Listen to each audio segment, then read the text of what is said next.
Good morning, students. Welcome to your online class, Subject Social Science, Class 7, Unit 2, Resources. So, under this, first we are going to see about the learning objectives of this lesson. First one, to know the importance of resources. Second one is to describe the renewable resources. And the third one is to understand the non-renewable resources. And the fourth one is to identify the fossil fuels. Next, as an introduction part, first we are going to see what do you mean by resources. So, anything which satisfies human needs is called as a resources. Clear all of you? Yes.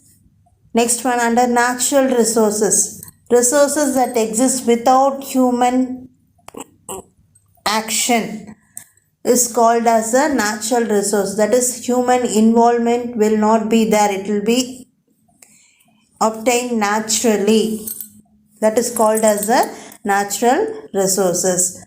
So we can also say that resources always cannot be consumed as in the original form. We have to convert it into some other process to get some usable commodities. So these are all considered as the resources. Clear? You have any doubt in this? The next one, we are going to know about importance of resources. Why resources are important. Under this, we know what are the basic needs of the human being: food, clothing and shelter. So these are the daily needs human being has to fulfill it. Yes or no? So these are all obtained from these natural resources. This only satisfies the daily needs of man, that is food, clothing and shelter. So it is very essential in our daily life. Next one, our country's economy mostly depend upon these natural resources only. Clear? So with the help of natural resources, our country can able to boost up their nation's income. So we can say these resources are very important. Clear, children? You have any doubt in this? Yes. Shall we go to the next one? Natural resources can be classified into two categories: on the basis of origin and the basis of the renewability. On the basis of origin, it divided into biotic resources, and next one is the abiotic resources. On the basis of renewability, is divided into renewable resources, and next one is the non-renewable resources. Now we can see one by one in detail. On the basis of origin. On the basis of origin, from the availability of the resources, we can say that biotic resources is found in the biosphere, which is obtained from living and organic materials. For example, forests, crops, birds, animals, fishes, man, material then can be obtained from them. So these are also includes the biotic resources. Another one thing which is included here is fossil fuels such as coal and petroleum. These are also included in this category because they are also formed in the decayed organic matter from the dead organisms. Clear all of you? I think everyone are clear. Now we shall move on to the abiotic resources. Abiotic resources are called as the non-living part of the environment. Non-living parts includes, for example, land, water, air, sunlight and heavy metals, including ores such as gold, iron, copper, silver, etc. So these are all comes under the abiotic resources. Clear, children? Up to this, you have any doubt? Yes? Shall we move on to the next one? Yes. Next one, we are going to see on the basis of renewability. On the basis of renewability, we can say it is divided into two categories. One is renewable resources and non-renewable resources. Under renewable resources, we can say that which can be used repeatedly and replaced naturally. So renewable resources are those which can be used repeatedly and replaced naturally. So it will not create any pollution problem unless it is utilized properly. Clear all of you? So example of this renewable resources, we can say that solar energy, wind energy and hydro power. Clear all of you? Yes. So under non-renewable resources, we can see that natural resources once consumed, it will not be replaced at all. That is called as the non-renewable resources. So it is a very continuous consumption, and fossil fuels such as coal, petroleum and natural gases are also included in this category, and minerals such as iron, copper, bauxite, gold are also considered as a non-renewable resources. Clear all of you? Yes? You have any doubt? Yes. Shall we move on to the next one? Yes. Under renewable resource, the first one we are going to see about the solar energy. The sun produces energy in the form of heat and light. It will not give harmful to the environments. As we know that both living things and non-living things depend mostly on the sunlight. So the same way, the solar cells, what it will do is it directly converts solar energy into the electricity.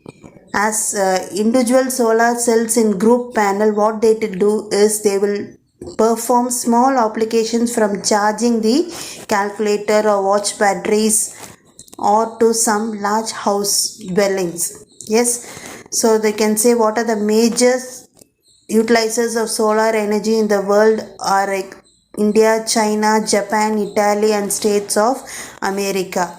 So these are all the major utilizers of solar energy in the world. Clear children? Yes. Next we are going to see about the renewable resource, the second one, which is the wind energy. Wind energy is called as a clean energy which will not create any pollutions. Understood? So wind energy is also considered as a most economical, and also it is considered as a renewable energy. So modern wind turbines, you can see as in the picture, you can see how it works. It appears with 3 blade dot the landscape today, turning wind into electricity. Horizontally, you can say that the blades catch the wind and spin, and whereas the generator converts mechanical energy into electricity, and whereas the cable, what it do is it carries electricity to transmission line, and the computer system controls the direction of the blades.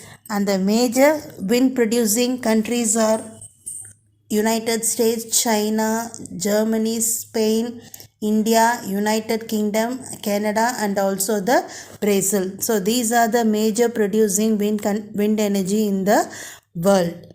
Clear all of you? Yes. The next one we are going to see about the renewable resources. Third one, hydropower. Hydropower. Here you know that water is very essential to survive for both living things and non-living things.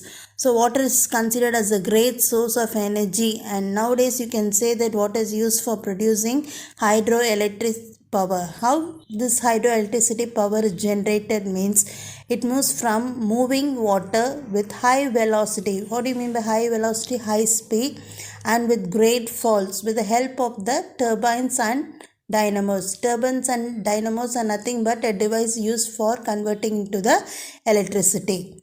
So hydroelectricity is considered as the cheapest and most versatile source of energy out of all known energy. Clear all of you? Yes? You have any doubt?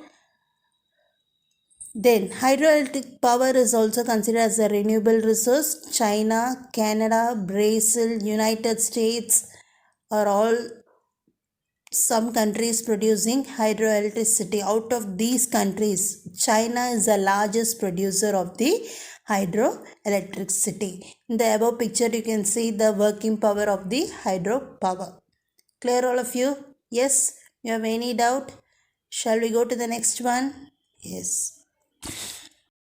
So the above map shows you about the major distributions of the renewable resources such as wind energy, solar energy and hydropower is distributed to different countries. You can see in the map clearly.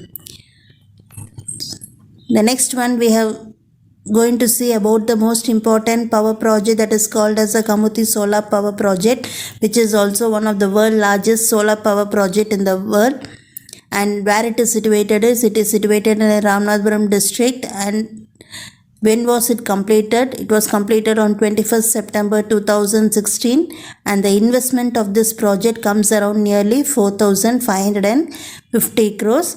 And how much the installation capacity of this project is nearly 648 megawatts. Clear, children? Yes. So today's homework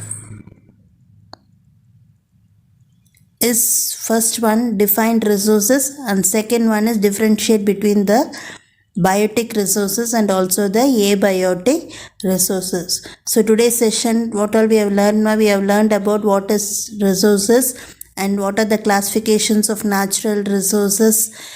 It is divided into, that is, basis of origin and basis of renewability. Under the basis of origin, we have completed both biotic and abiotic resources. Under the renewability, we have seen about the renewable resources, that is wind energy, solar energy and hydropower. So please, students, go through it clearly, and remaining we'll see in the next session. Thank you, children.